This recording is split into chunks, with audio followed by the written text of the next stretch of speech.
मांडणं ना। यामध्ये अंबड तालुका युवक तालुका अध्यक्ष यांची नियुक्ती द्यायची राहिली होती। ते काही कारणास्तव थोडं उशीर आले, ते दवाखान्याच्या कारणासाठी बाहेर होते। तर मी प्रदेशाध्यक्ष साहेब, भैयासाहेब आणि जिल्हाध्यक्ष साहेबांना विनंती करतो की त्यांनी अंबड तालुका शरदचंद्र पवार गटाचे युवक तालुका अध्यक्ष म्हणून विष्णू भगवान शेळके यांना या ठिकाणी नियुक्तीपत्र द्यावं।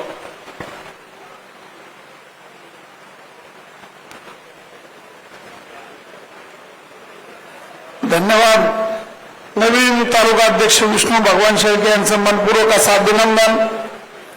शशिकांत शिंदे साहेब जे आज आपल्यात आलेले आपल्याला मार्गदर्शन करणारे मित्रांनो, माथाडी कामगाराचे नेते आणि एक लढावा नेता म्हणून त्यांची ओळख आहे। जोरदार टाळ्या होत्या आदरणीय शशिकांत शिंदे साहेब।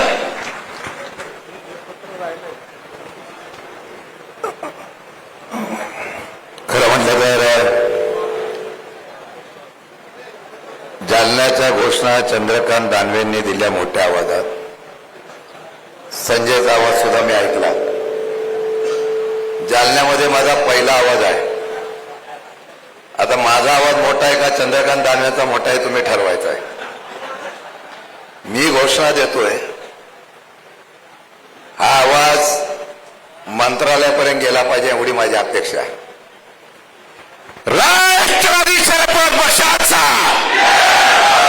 अजून जोरात, राष्ट्रवादी काँग्रेस शरद पवार पक्षाचा विजय असो, आदरणीय शरदचंद्र पवार साहेबांचा विजय असो। धन्यवाद।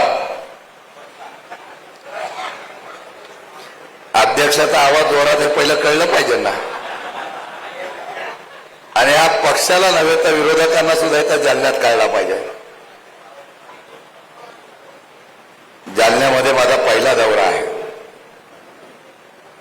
राज्यामध्ये 35 वर्ष राजकारण करत असताना पहिला दौरा राज्याचा अध्यक्ष झाल्यानंतर होतोय। खरं म्हणलं तर 10 दिवसापूर्वीच मंडल आयोगाच्या संदर्भातला मेळावा आदरणीय टोपे साहेब आणि आपल्या सर्व नेतृत्वाच्या माध्यमातून या ठिकाणी झाला। मी राजेश टोपे साहेबांना आणि बाकीच्या सर्वांना सांगितलं की मी बैठकीला येतोय, आमच्या अध्यक्ष बैठकीला येत आहेत। ते म्हणले 10 दिवसापूर्वीच हा मेळावा झालेला आहे, जरा वेळ द्या। मी सांगितलं मग तर पक्षाच्या पदाधिकाऱ्यांशी माझा परिचय व्हावा। सध्याच्या परिस्थितीमध्ये सगळे सोडून जात असताना जे निष्ठेने राहिले त्यांची ओळख व्हावी। त्यांनी आज हा मेळाव्याचा वेळ दिली। भैया प्रामाणिकपणाने सांगतो, आजपर्यंत माझ्या जेवढ्या बैठका झाल्या त्यातली सर्वात मोठी बैठक कुठे झाली असते ते जालन्यात होते, असा अभिमानाने उल्लेख करतो। या बैठकीला उपस्थित असलेले आमचे नेते, खरं राजकारणामध्ये फार माणसं सज्जन कमी असतात, पण एक सज्जन माणूस माजी मंत्री आदरणीय राजेश भैया टोपे, राज्याच्या माझ्या महिला अध्यक्षा रोहिणीताई खडसे, आमचे माजी आमदार, माझे राष्ट्रवादीचे नेते चंद्रकांतजी दानवे, संजय वाकचोरे, बबलूजी चौधरी, कपिल आखात, निसार देशमुख, संजय काळभांडे, जगताप काकडे, फारुख शेख, सुरेखाताई लहाने, मुन्ना दायमा, पंकज नाना, इक्बाल पाशा, समद बागवान, सतीश भाऊ टोपे, अर्जुन गोंगडे, सुरेश खंडागडे, नंदू जांगडे, राजेंद्र यादव, बाळासाहेब वाळकुलकर, दिलीपराव भुतेकर, भरत कदम, अमोल लहाने, सतीश लोंढे, राम सावंत, कल्याणराव सपाटे, सर्व उपस्थित बंधू भगिनीने, फार मोठ्या संख्येने आलेल्या जिल्ह्यातील सर्व कार्यकर्ते, पत्रकार बंधू भगिनींना पहिला पहिला दौरा माझा राहिलेला होतोय. मध्यंतरीच्या काळामध्ये आदरणीय शरदचंद्रजी पवार साहेबांनी आणि माझ्या सर्व नेत्यांनी राज्याचा अध्यक्ष म्हणून माझ्यासारख्या एका कार्यकर्त्याला जबाबदारी दिली. अनेक लोकांनी माझा या ठिकाणी परिचय सांगितला. मला एका पत्रकाराने विचारलं, तुमच्या आता ही जबाबदारी दिली आहे, पुढे कसं काय करणार? मी म्हणलो, परीक्षा अवघड आहे, पेपर अवघड आहे, पण जनतेची साथ मिळाली तर ही परीक्षा शरद पवार गट पास होईल आणि सत्तेत पण जाईल, अशा प्रकारे विश्वास मी त्या ठिकाणी दिला. सुभाषचंद्र बोसांनी देशाच्या स्वातंत्र्यासाठी तुम मुझे खून दो मैं तुम्हें आजादी दूंगा. मी आज पहिल्या प्रथम चालण्यामध्ये येतोय. मी तुम्हाला एवढीच आव्हान करणार आहे, तुम मुझे साथ दो मैं तुम्हें सत्ता दूंगा. हा आश्वासन तुम्हाला सभेच्या निमित्ताने देतो.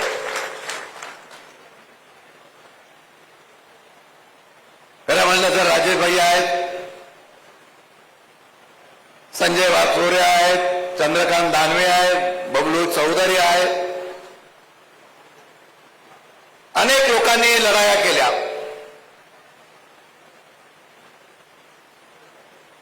त्या लढाया करत असताना थोड्या मताने पराभूत झाले. मी त्याला पराभव मानत नाही. सध्या या देशामध्ये निवडणुका ह्या लोकशाही होत नाही. आपण निवडून येऊन सत्तेमध्ये कायम राहिलं पाहिजे, यासाठी वेगवेगळ्या प्रकारच्या यंत्रणा हातामध्ये घेऊन त्या देशाच्या आणि राज्याच्या निवडणुका होतात. जर लोकशाहीने निवडणुका झाल्या तर समोर असलेला कार्यकर्ता हा इतिहास घडू शकतो, हा माझा ठाम विश्वास आहे. आपण बघा, कालच नेपाळमध्ये एक क्रांती झाली. तरुण वर्ग रस्त्यावर आला.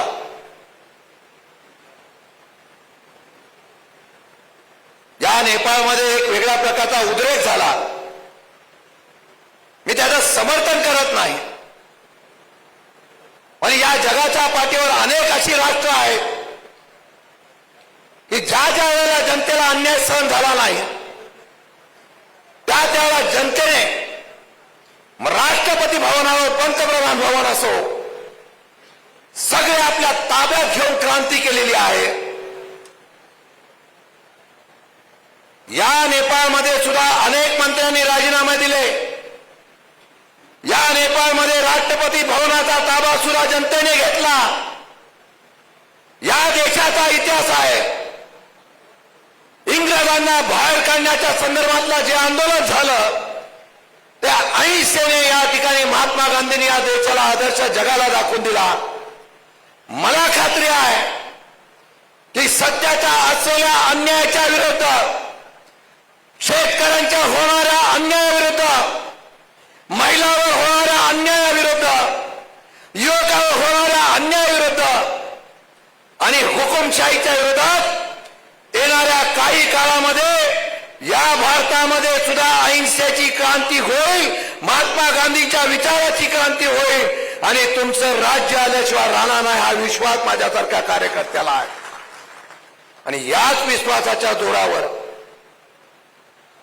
मी पक्ष संघटना मजबूत करण्याच्या संदर्भातून इथं आलेलो आहे. मी खात्री देतो, बदलाचे काही जिल्हे आहेत जिथे माझ्यासारख्या कार्यकर्त्याला आणि पवार साहेबांना आत्मविश्वास आहे.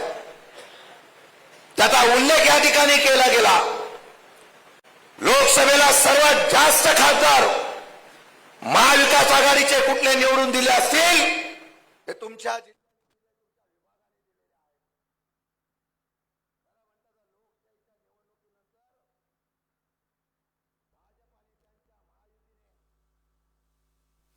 कपटकारा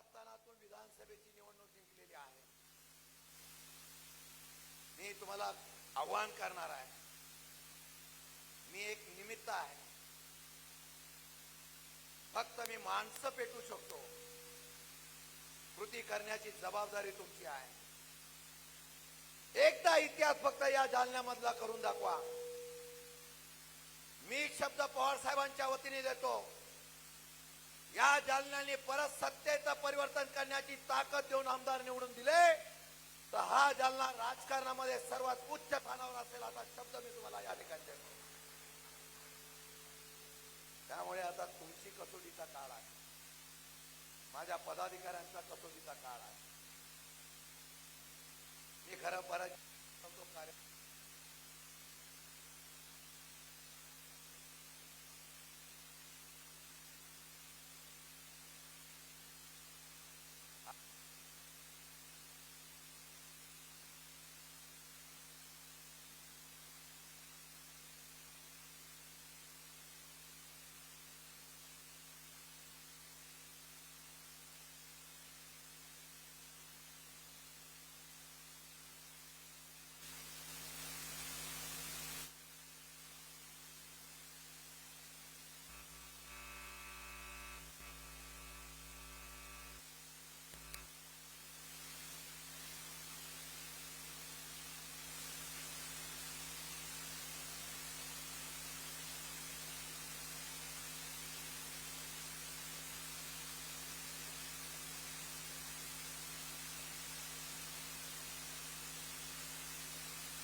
सगळ्याचा केंद्रबिंदू आजही 85 वर्षाचा आमचा योद्धा शरद पवार असतो.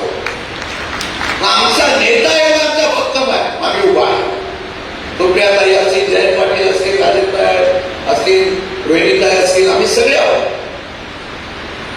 माझ्यापेक्षा जास्त प्रेम राजेश भैयावर आहे, पवार साहेबांचं, सुप्रियाताईंचं, जयंत पाटील सगळ्यांचं. मला वाटतं की येणाऱ्या काळामध्ये आपल्याला निश्चितपणाने या पद्धतीने काम करण्याची भूमिका घेतली पाहिजे. रोज काही ना काहीतरी आपण काम केलं पाहिजे. रोज काही ना काहीतरी या सरकारच्या विरोधात आवाज उठवला पाहिजे. एक चूक नाही, आपल्याकडे रोज नवीन काही ना काहीतरी विषयावर देतात. एवढा भ्रष्टाचार झालेला आहे. चंद्रकांत दानवेंनी सांगितलेलं आहे. माझ्याकडे एक चिठ्ठी पाठवली एकाने. त्या चिठ्ठीमध्ये त्यांनी असं लिहिलंय की माननीय साहेब, पंचायत समिती जिल्हा जालना मधील सर्व पंचायत समिती हे मनरेगा योजना, सिंचन विहीर व वृक्ष लागवडचे पैसे मागतात. विहीरसाठी 20,000 रुपये आणि वृक्ष लागवडीसाठी 10,000 रुपये. आरामखोरांना लाजा तरी वाटल्या पाहिजे. गरिबांचे पैसे घेऊन घरकुल योजना मंजूर केली तरी पैसे द्या, अमुक घेतलं तरी पैसे घ्या. यांचं एकदा स्टिंग ऑपरेशन करूया. दानवेजी, तुमचा मोर्चा तुम्ही काढा. आसूड घेऊन शशिकांत शिंदे तुमच्या मोर्चामध्ये येतो. आणि मी आज सांगतो, ज्या लोकांकडे असे पैसे गरिबांचे मागतायत त्यांची तक्रार तुमच्यापर्यंत येऊन द्या, ती आमच्यापर्यंत येऊन द्या.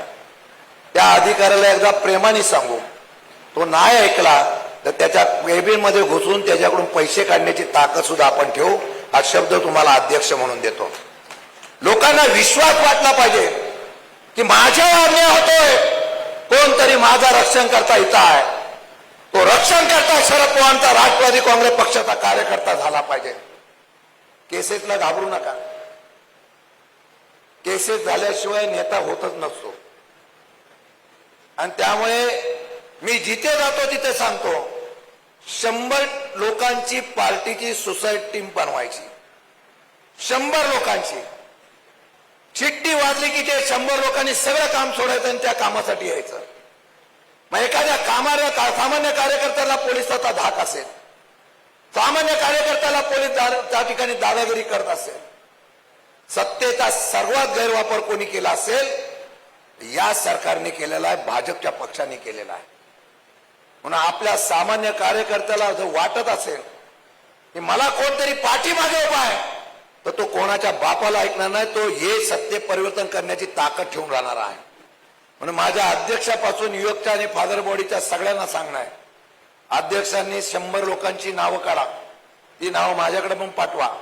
त्यांना घेऊन आपण जे जे प्रश्न निघतील त्या त्या प्रश्नावर तिथे तिथे जाऊन त्या लोकांना, येतील त्या लोकांना घेऊन जावं. एकटा गेलं तर ते विचारणार नाही. 5-50 लोक आले तर त्या ठिकाणी विचारले जातात. भाई, आम्हाला मगाशी म्हणाले की जालन्यामध्ये पाऊस फार पडलाय, प्रचंड नुकसान झालेलं आहे. आपला मोर्चा काढून हात मोर्चा तिथं न्यायचा आहे. तर सरकार सर्व रोड कोंडी करते, रस्ते बंद करते, तुम्हाला माहिती आहे. मोर्चा निघाला की तो मोर्चा यशस्वी होण्यासाठी प्रयत्न करताय. भाईवाले 5-10 लोक आपण जाऊन आता कलेक्टरकडे भेटूयात. मागणी काय? त्या सरकारचं लक्ष आहे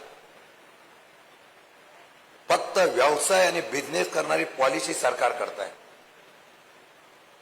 उद्योगपतीसाठी काम करण्याचे काम करताय. तुमच्याकडे जालन्यामध्ये MIDC पूर्ण नाही भैया. काल एक कॅबिनेट निर्णय झाला, 8 तासाची ड्युटी 12 तास करायची. माझ्या युवकच्या पदाधिकाऱ्यांनी विद्यार्थ्यांना मी सांगतो, 8 तासाची 12 तास ड्युटी करायची म्हणजे काय? एक नोकरी कमी होते. पूर्ण पगार मिळायच्या ऐवजी अर्धा पगार तो काम करणाऱ्याला दिला जाणार आहे. म्हणजे आमची बेकारी वाढली. माझे पत्र आले असतील युवकांनी, विद्यार्थ्यांना मी पत्र दिलेलं आहे. 14 तारखेला नाशिकला 1 दिवसाचं शिबिर आहे, 2 दिवसाचं शिबिर असतं. मी साहेबांना आणि आमच्या सर्व नेत्यांना विनंती केली, ऐकणारे पण आम्हीच, बोलणारे पण आम्हीच. त्याच्या दुसऱ्या दिवशीचा मोर्चा हा महाराष्ट्राचा काढायचा असेल, हल्ली मुंबईला मोर्चा काढण्याच्या संदर्भातली परवानगी देतात काय तुम्हाला माहिती आहे? आझाद मैदानला सुद्धा कोंडी करतील. मी तुम्हाला सांगतो, साहेबांना मी विनंती केली, नाशिकमध्ये सुद्धा अतिवृष्टी झाली, जालन्यामध्ये पण झाली, निकष बदलले नाही. सभागृहामध्ये आम्ही पोटतिडकीने बोललो, आपण सगळ्यांना मदत करण्याच्या भूमिका घेताय, सरकारचा पैसा वारेमाप लुटताय. आमची विनंती आहे तुम्हाला की ओला दुष्काळ जाहीर करा. कधी नव्हता, मे महिन्यापासून पाऊस सातत्याने पडतोय. माझ्या सोयाबीनला भाव नाही, माझ्या कापसाला भाव नाही, माझ्या तुरीला भाव नाही. प्रत्येक शेतकरी अडचणीत आलेला आहे. तुम्ही आश्वासन दिलं मी कर्जमाफी करतो, निवडणुका येईपर्यंत सांगतायत की आम्ही योग्य वेळी कर्जमाफी करू. आता आम्ही हक्काने कर्जमाफी घेण्याचा विचार करतोय. 15 तारखेला नाशिकला महाराष्ट्रातला शेतकरी एकत्र येणार आहे. पहिला आवाज हा महाराष्ट्रामध्ये शेतकऱ्यांचा कोण उठवणार असेल तर शरद पवारांचा राष्ट्रवादी काँग्रेस पक्ष उठवणार आहे. आणि 15 तारखेला आपण सगळेजण एकत्र येऊन अख्ख्या राज्यातल्या जिल्ह्यातले निवेदन देणार आहोत आणि मुख्यमंत्र्यांना सांगणार आहे ओला दुष्काळ जाहीर करा. एवढा निकषात बसत नाही. 65 मिलीमीटर पाऊस पडला पाहिजे. आता एकाच दिवशी एकाच ठिकाणी पाऊस 65 मीटर पडला, यांच्या बापाचं मोजमाप काय कमी पडतं का काय? पण लोकांना द्यायचं नाही. लढाई आपली आहे. दिलं तर घेऊ, नाही दिलं तर हिसकून घेऊ, ही प्रवृत्ती ठेवून आपण काम करायचं आहे. या आंदोलनानंतर माझं दुसरं आंदोलन असणार आहे. ते माझ्या युवकांना आणि विद्यार्थ्यांसाठी असणार आहे. माझ्या जालन्यामध्ये MIDC आहे, मोठमोठे स्टीलचे प्लांट आहेत. स्थानिक लोकांना आणि मुलांना नोकऱ्या मिळाल्या पाहिजे. हे जे कायदे केलेले आहेत आम्ही निवेदन देऊ. भैया आपल्याला विनंती करेल, एक रोजगारचा असलेला मेळावा आपण घ्या, लोकांचे अर्ज घ्या, मुलांचे अर्ज घ्या आणि त्या अर्जामध्ये ज्याच्या ज्याचे जे क्वालिफिकेशन असेल आपण नोकऱ्या उपलब्ध करण्यासाठी सुद्धा प्रयत्न करू. जिथे होईल तिथे नोकऱ्या होतील. नाहीतर आमचे युवक आणि फादरचे कार्यकर्ते जातील, जिल्हाधिकाऱ्यांना सांगतील या सरकारी भरत्या जो तुम्ही बंद केलेल्या आहेत त्या भरत्यामध्ये इथल्या लोकांना आणि तरुणांना नोकऱ्या मिळाल्या पाहिजे. एवढंच नव्हे तर MIDC मध्ये सुद्धा जातील आणि औद्योगिक क्षेत्राच्या संघटनेला आणि अधिकाऱ्यांना सांगतील इथल्या मुलांना नोकऱ्या मिळाल्या पाहिजे. त्यांना नोकऱ्या मिळवून देण्याचं काम आता पुढचं आंदोलन हे महाराष्ट्रामध्ये राष्ट्रवादी काँग्रेस पक्ष करणार आहे. ही 2 आंदोलन आपण मोठी करायचा योजना एवढीच करणार आहोत की आमचा पक्ष लक्षासाठी लढतोय अशा प्रकारचं काम निश्चितपणाने आपण या ठिकाणी करणार आहोत. 10 तारखेला उद्याच महाराष्ट्रामध्ये जनसुरक्षा कायद्याच्या संदर्भातलं आपलं आंदोलन आहे. त्यामध्ये राष्ट्रवादी आहे, शिवसेना आहे, कम्युनिस्ट आहे, सगळे पक्ष आहेत. कायदा काय? हुकुमशाही चालली हो. या कायद्यामध्ये लोकांना आंदोलन करण्याचा अधिकार सुद्धा राहणार नाही. अशा प्रकारचा कायदा आहे. त्याला आवाज उठवण्याचं काम अख्ख्या महाराष्ट्रामध्ये जिथे थोर पुरुषांची महापुरुषांचा पुतळा असेल तिथे तिन्ही पक्ष एकत्र येतील आणि त्यामध्ये ते आंदोलन करून या असलेल्या निर्णयाचा निषेध करण्याचा प्रयत्न निश्चितपणाने करणार आहे. देशामध्ये जबरदस्ती कायदे लावले जात आहेत. वेगवेगळ्या प्रकारचे अधिकार आपले दाबण्याचा प्रयत्न होतोय. आज याच्या संदर्भामध्ये आपण निश्चितपणाने काम करणं गरजेचं आहे. मी आपल्याला एवढंच सांगेन, आम्ही लढणारे आहोत. परीक्षा तुमची आमची आहे. जर आज आम्ही केलं नाही तर हा भस्मापूर हुकुमशाहीचा वाढत जाईल आणि सामान्य माणसाचा आवाज तोडत जाईल. क्रांती जालन्यातून होऊन द्या, विचाराची क्रांती जालन्यातून होऊन द्या. मला विश्वास आहे नाशिकची सभा असेल किंवा उद्या जालन्याच्या सभेमध्ये राष्ट्रवादी सगळ्यात पुढे असेल आणि सर्वात मोठ्या प्रमाणे सहभाग घेतलेला पक्ष माझा हा राष्ट्रवादी काँग्रेस पक्षाचा कार्यकर्ता असेल. आपलं आंदोलन एवढंच असेल, या महाराष्ट्रातून या सरकारला घालवायचं, या देशामध्ये हुकुमशाही सरकार घालवायचं. जे आपल्या विरोधातला निर्णय घेत आहे फक्त हुकुमशाही पद्धतीने या ठिकाणी भांडवलशाही आणण्याचा प्रयत्न करत आहे, याच्या विरोधातला आवाज उठवण्याचं काम करा. मी कार्यकर्त्यांना विनंती करेन, माझा महाराष्ट्राचा दौरा होऊन द्या. तुम्ही ज्या ज्या वेळेला आम्हाला बोलवाल त्यावेळेला तुमच्या लढण्यासाठी आम्ही इथं समर्थपणे येऊ हा विश्वास देतो. परत एकदा तुम्हाला दंडवत घालतो आणि एक आत्मविश्वास घेऊन जातो. जालन्यातल्या कार्यकर्त्यांची उपस्थिती माझा अध्यक्ष म्हणून मला एक स्फूर्ती देईल आणि उद्याच्या लढण्याचा इतिहास घडवण्यासाठी मला 100% ताकद देईल. जय हिंद, जय महाराष्ट्र. धन्यवाद अध्यक्ष साहेब.